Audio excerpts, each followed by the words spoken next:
Groundwork. Good groundwork.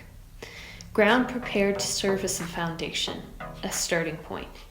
Ground that is ready to receive the sacred seed of healing and right relationship.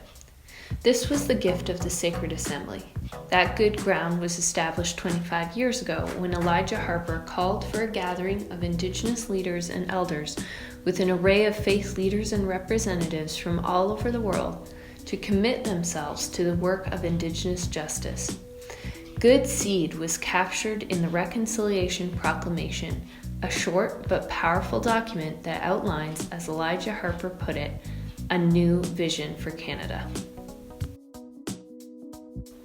The Centre for Public Dialogue, alongside the Evangelical Fellowship of Canada's Indigenous-Settler Relations Working Group, presented the paper Stewarding Sacred Seeds at the 2020 symposium of NAIITS, an Indigenous Learning Community.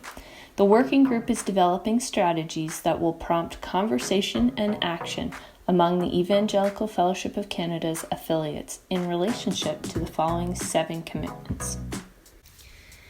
Recommitment to the Reconciliation Proclamation by circulating the proclamation to key leaders in the Evangelical Fellowship of Canada circles, reintroducing, or in many cases introducing for the first time, the proclamation to Evangelical Fellowship of Canada affiliates, instituting an annual remembering ceremony and training as to what the Reconciliation Proclamation means among Evangelical Fellowship of Canada leadership and constituency representatives, building awareness around Indigenous and colonial history, initiating an awareness campaign or educational effort to share the good news of this proclamation with constituencies, reconnecting with key partners and crafters of the proclamation to pray and discern next steps. The Truth and Reconciliation Commission's call to action number 49, repudiation of the doctrine of discovery and other legal fictions that claim jurisdiction over Indigenous lands and peoples. By renewing existing resources developed by church bodies and or creating a short study resource for Evangelical Fellowship of Canada affiliates to articulate its significance and implications for engagement. The Truth and Reconciliation Commission's call to action number 48, the adoption of the United Nations Declaration on the Rights of Indigenous Peoples and its meaning and implication for evangelical church communities.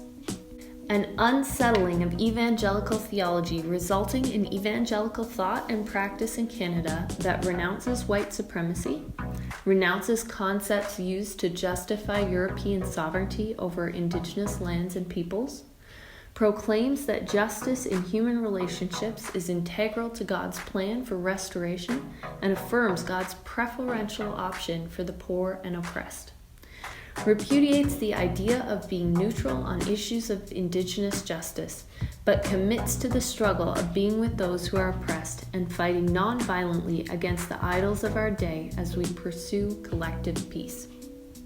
And finally, proclaims that Jesus is found among the most vulnerable and persecuted.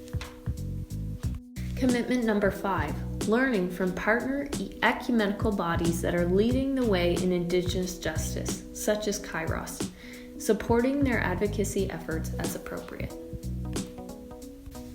Develop a theology of stewardship of land and creation and how that impacts our relationships to lands and waters and how we might stand with Indigenous communities that protect them. Establish a review and accountability mechanism to measure and evaluate progress on the 6 other commitments. This will include sharing our commitment with the National Centre for Truth and Reconciliation and submitting annual updates.